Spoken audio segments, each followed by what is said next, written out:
আসসালামু আলাইকুম রহমতুল্লাহ। সকলকে জানাচ্ছি নিউজ চ্যানেল হাঁসের খামার অ্যান্ড হ্যাচারির পক্ষ থেকে আন্তরিক শুভেচ্ছা এবং অভিনন্দন।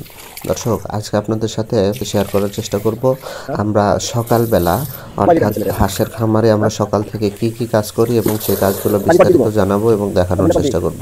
শুধু দর্শক, আমরা সকালবেলা ভোরের সূর্য ওঠার পরে আমরা খামারে চলে আসি এবং খামারে চলে আসার পরে যেই পাত্রগুলোতে আমরা পানি দিই এবং খাবার দিই সেই পাত্রগুলো ধুয়ে নেওয়ার পরে তারপরে আমরা যে যদি ওষুধ দেওয়ার প্রয়োজন পড়ে সেক্ষেত্রে আমরা ওষুধ যখন দিব তখন এই ড্রামে করে আলাদা করে পানি নেই এবং সেই পানিগুলো আমরা পানির যে পাত্রগুলো রয়েছে সেই পানির পাত্রগুলোর মাধ্যমে আলাদাভাবে বিভিন্ন জায়গায় দেওয়ার কারণটা কি, যাতে আমাদের হাঁস মোটামুটি 800-এর উপরে রয়েছে, এই এতগুলা হাঁসের যাতে সমানভাবে সবগুলো পানি পায় সেই জন্য আমরা মোটামুটি অনেকগুলো পানি দিয়ে থাকি। আর যেদিন পানি দিই অর্থাৎ সকালবেলা যখন পানির সাথে ওষুধ দেওয়া হয় সেই দিন কিন্তু আমাদের হাউসটা বন্ধ থাকে, অর্থাৎ হাউসের মধ্যে আমরা আর পানি দেই না, শুধু এরকম পাত্রতে করে পানি দেই। যার ফলে হয় কি, পানিগুলো সবগুলো হাঁস ঠিক মতো পায়। আর সবগুলো হাঁস যদি ঠিক মতো পায় তাহলে ওষুধগুলোও কিন্তু সবগুলো হাঁসই ঠিক মতো পাবে।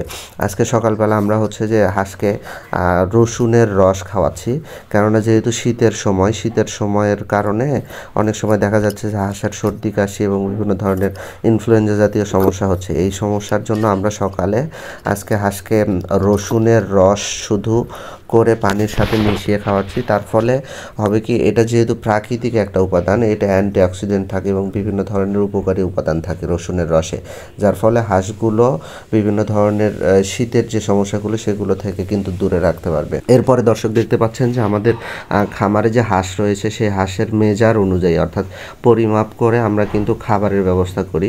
সকালবেলা যে পরিমাণে খাবার অর্থাৎ প্রায় 25 কেজির মতো খাবার আমরা দিলাম, এই খাবারটা কিন্তু আমরা চেষ্টা করি খামারের 3টা অংশে দিতে, অর্থাৎ 3টা গাবলাতে দেই, যার ফলে হাঁসগুলো বের হওয়ার ফলে এসে সমান পরিমাণে যাতে খাবারগুলো পায়। এরপরের কাজটা যে খামারের দরজা খুলে দেওয়ার সাথে সাথে আপনারা দেখতে পাচ্ছেন হাঁসগুলো কিন্তু খুব দৌড়াদৌড়ি ছোটাছুটি করে চলে আসে এবং তারা খাবার এবং পানি খায়। এই যে সকালবেলা যখন আমি খাবার এবং পানিটা দেই, এটা কিন্তু অত্যন্ত গুরুত্বপূর্ণ এবং হাঁসের জন্য খুবই ভালো কাজে দেয়, বিশেষ করে ঔষধ দেওয়ার ক্ষেত্রে। আমাদের খামারের যে এতগুলো হাঁস রয়েছে দর্শক, আপনারা জানেন কিন্তু এই হাঁসগুলো কিন্তু একদম ডিমের হাঁস। এই হাঁসগুলো ডিম দেয়। খামারের সব থেকে বেশি মজার এবং আনন্দঘন একটা মুহূর্ত যে ডিম যখন তোলা হয়। দর্শক, যখন আমরা এই সকালবেলা কাজ শেষে বাকি কাজের পরে খাবার পানি দেওয়ার পরে আমরা যে ডিম তোলার কাজে নেমে পড়ি। মাশাআল্লাহ, আজকে অনেকগুলো ডিম দিয়েছে, যদিও মনে যে সকালবেলা আজকে ডিমের পরিমাণ একটু কম হবে, কিন্তু তারপরও ডিমগুলো তোলা শুরু করে দিয়েছি। সর্বশেষ পর্যন্ত আমরা দেখলাম আজকের ডিমের পার্সেন্টেজ মোটামুটি 70%-এর উপরে এতগুলো ডিম দিয়েছে এবং নিজে হাতে ডিম তোলার পরে যে আমাদের মানসিক প্রশান্তি সেটা কিন্তু আলাদা। সুতরাং দর্শক, আপনারা যারা আমাদের ভিডিওগুলো নিয়মিত দেখেন তারা কিন্তু আমাদের চ্যানেলে সাবস্ক্রাইব করবেন এবং পেজে ফলো করবেন। ধন্যবাদ সকলকে, ভালো থাকবেন, সুস্থ থাকবেন। আসসালামু আলাইকুম।